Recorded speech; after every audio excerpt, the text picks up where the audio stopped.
Mass Effect Andromeda is a strongly disliked game from 2017. I would even say it's a hated game. The game did a lot of things wrong, but I want to talk about the things this game did right, and why it's a genuine shame that BioWare Montreal will never get a chance to make a follow-up. So, if you hate Mass Effect Andromeda, buckle up, because I'm about to say a lot of nice things about it.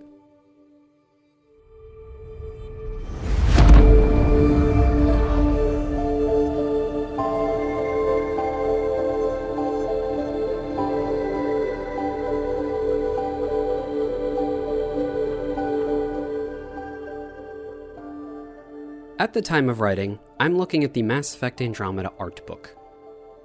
Many of the best ideas present in the concept art never blossomed into the actual game. But many of the things that BioWare Montreal did realize in this game make me happy that this entry exists. Firstly, the game had courage. For a little context, let's look back at the era this game came from. After the enormously disappointing ending of Mass Effect 3, the future of this series was left uncertain. And many fans speculated that if the series had a future, it would be in the past, in the form of a prequel. But Andromeda took an almost universally disliked ending to the trilogy and moved past it, way past it. Taking place about 600 years after the events of the trilogy, it allowed both angry fans and stuck developers a way to explore more Mass Effect without being tangled up in the mess of 3's ending. This choice stood out to me, especially after so many other game series had also wrapped up around the same time and went on to make prequels instead of moving their series forward. I'm thinking of Gears of War Judgment, God of War Ascension, Borderlands the pre-sequel, just to name a few. Andromeda dared to try something new, and it did it on new hardware, letting go of the PS3 and Xbox 360 generation.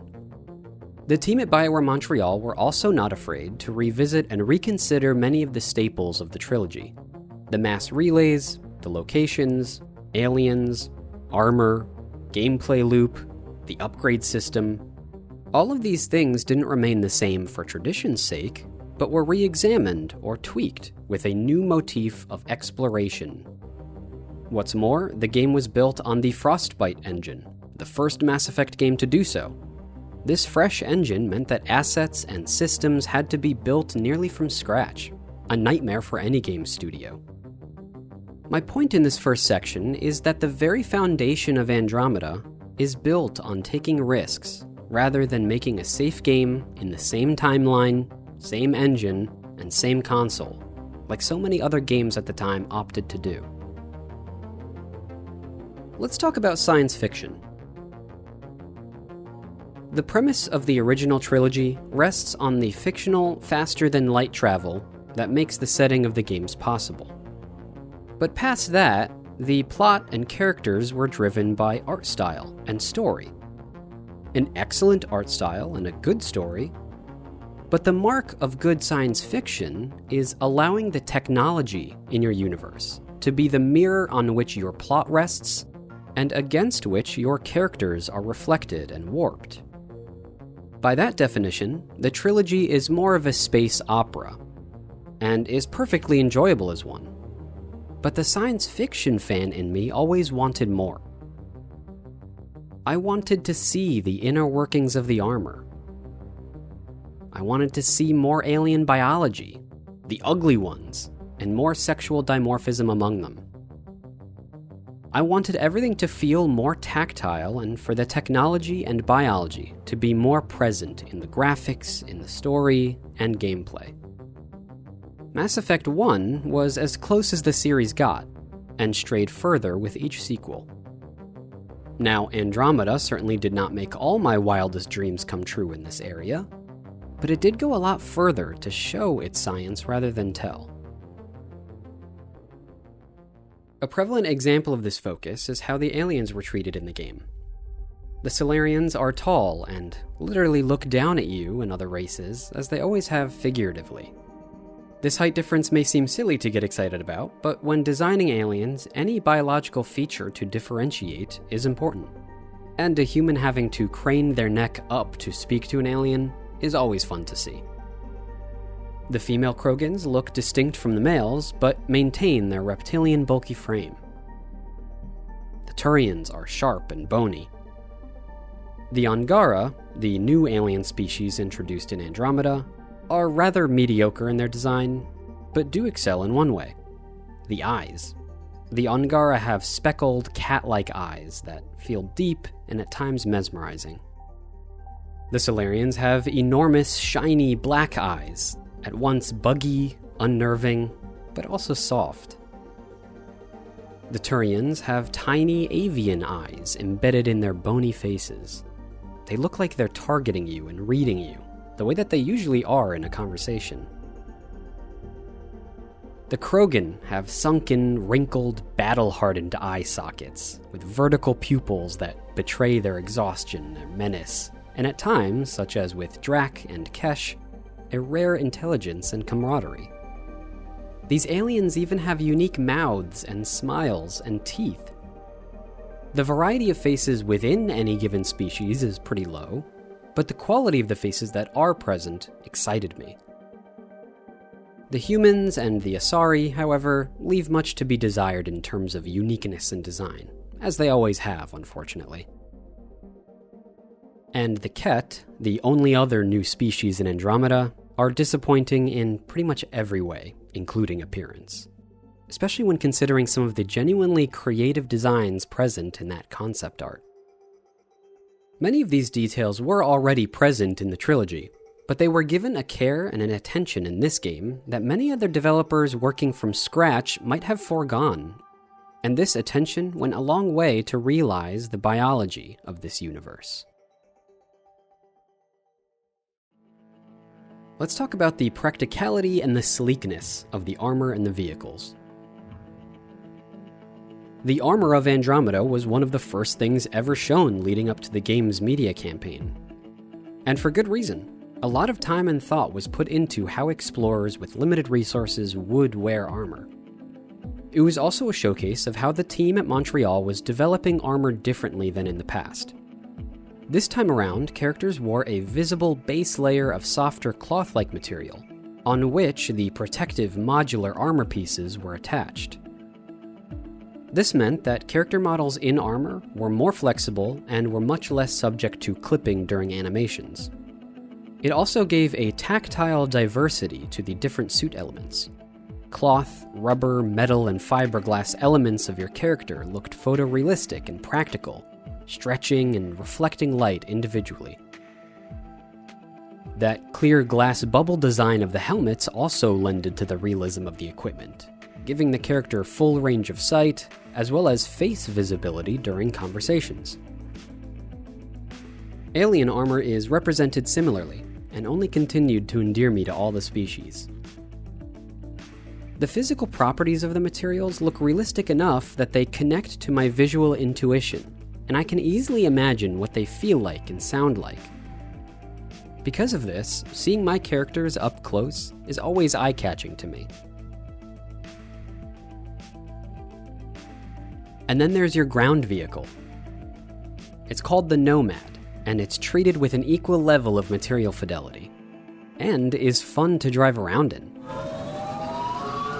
I especially liked the gimmick of shifting from 4-wheel drive to 6-wheel drive with a button press. That ability to shift mode makes it feel like I'm driving a piece of equipment.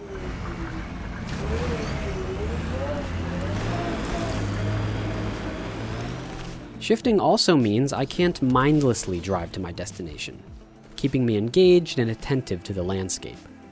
It's a small and arguably silly touch, but one I appreciated when I'd shift gears for a boost in traction up a hill, only to shift back for speed when cresting over the hill. Each wheel of the Nomad also has its own suspension, and watching them jumble up and down over obstacles added to the all-terrain nature of the vehicle.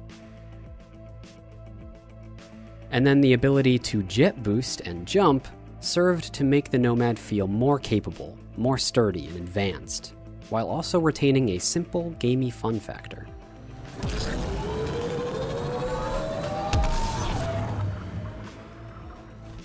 Another noteworthy addition to the armor and vehicles is the layer of sand or snow that appears depending on your location. It's a detail that grounds your character and vehicles to the environment and reinforces the consistency of the world. One of the best things about Andromeda? The French bay windows to space. The Nexus, the Hyperion, and the Tempest. These are the main spaceships you interact with. All these ships have pretty decent interiors. Well-scaled, well-modeled, cozy, techy. And they each have huge windows with an unobstructed view out to space. That never got old for me.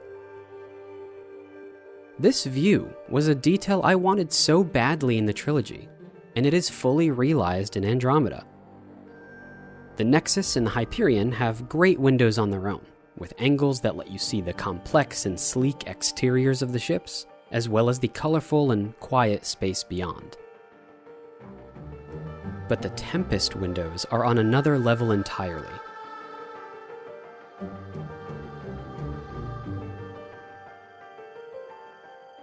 While it's a little tedious to travel between points of interest in real time, going all that way and parking in front of a planet, or space junk, or even a whole galaxy is so worth it when you can step back from your console and see that celestial object from nearly every window. It made me grin every single time. And the cherry on top is that the interior of your ship is dynamically lit by the object. Park the Tempest in front of a red giant, and your cabin is bathed in red light. Do the same in front of a comet, and a quiet blue spills onto the bulkheads. Everything you can park in front of lights the Tempest, and firmly roots your ship in that point in space. This was a feature I wanted in video games for so long, and it made the quiet times before a planetside outing as ominous, serene, and beautiful as space in sci-fi should be.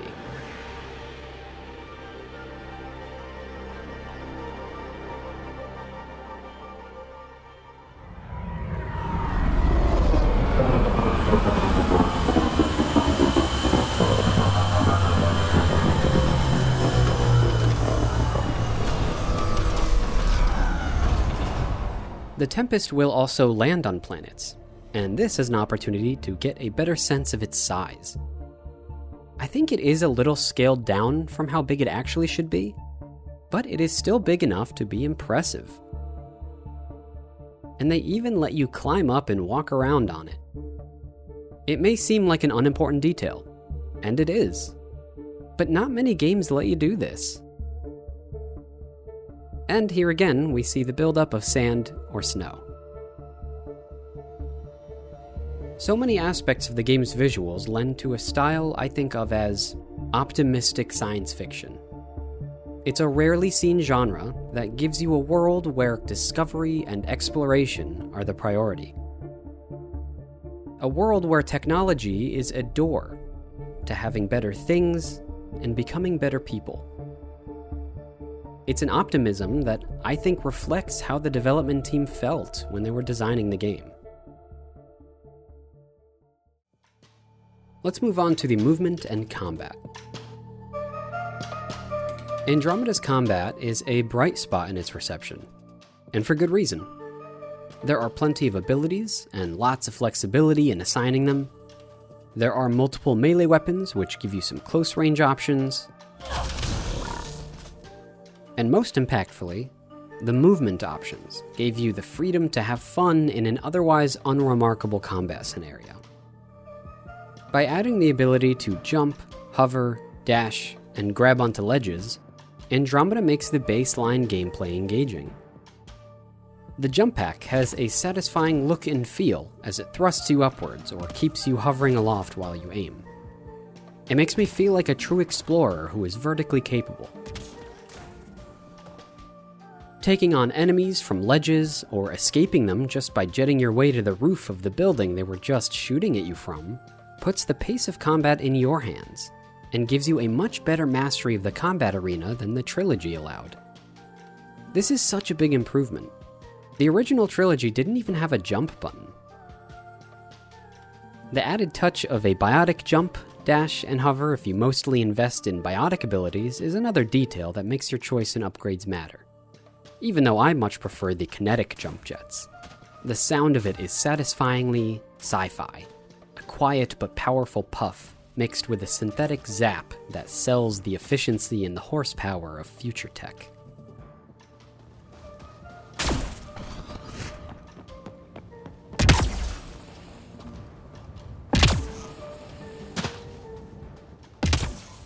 The weapons and abilities also give you a surprising amount of freedom.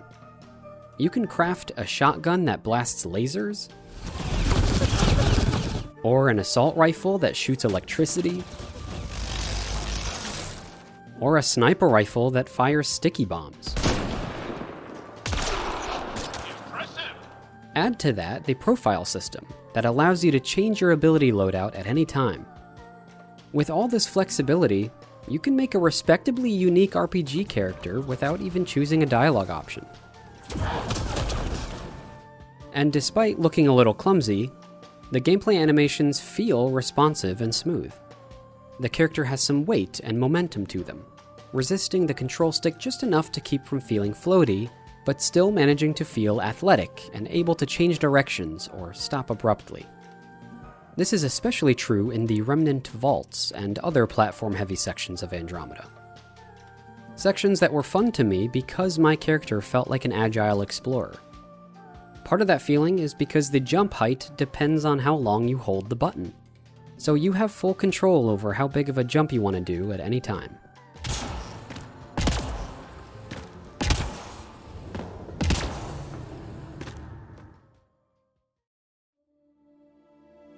Mass Effect Andromeda was trying to be the best sci-fi game ever.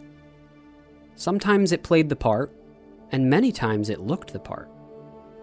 The game is often beautiful. Even in the little details.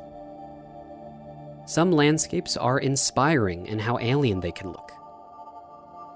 Especially the Remnant architecture. These are the ancient structures of a long-extinct civilization.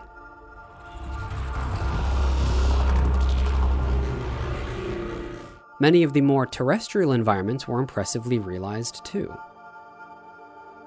My favorite being the sun-bleached desert of Eladin. This planet is a particularly good showcase of the benefit of scale.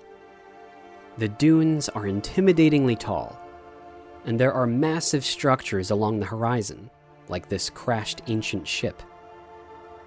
And importantly, you can drive right up to and enter these places.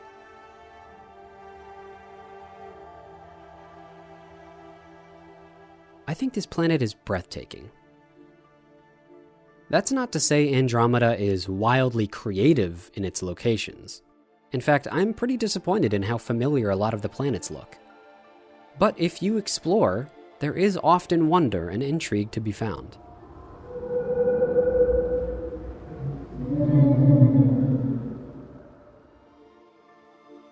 I was always ready to find a new location, at least to see the color palette on offer. And even more ready to dive into the Remnant Vault hidden beneath the surface. And while we're talking about them, the sound design of those Remnant Vaults is excellent. Guttural and eerie.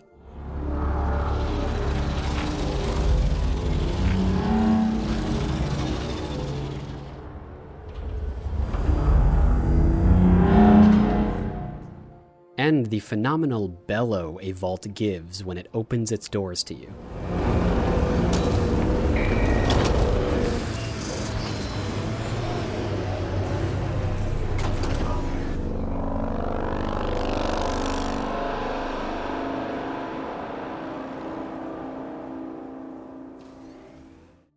The audio of everything else was also high quality, particularly the ships, vehicles, and weapons.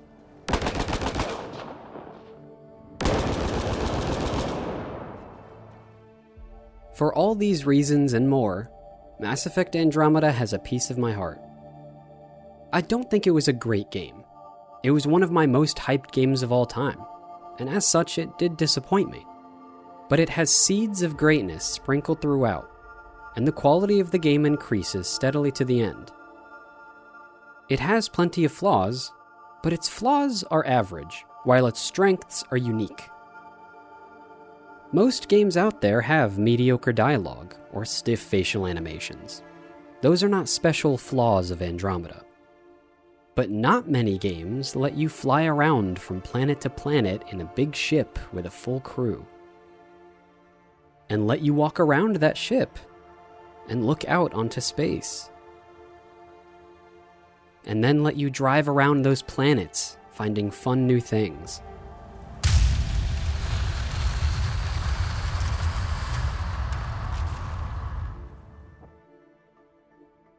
On top of all that, there are some very cool story moments and locations that I won't spoil. Personally, I prefer to play a game that is ambitious and falls short than a game that is safe and succeeds. And Mass Effect Andromeda was certainly an ambitious game. So it was genuinely hard to hear when BioWare Montreal was dissolved following the game's poor reception. Given a second try, armed with 5 years of development experience, I believe that team could have made something truly special out of Mass Effect's future.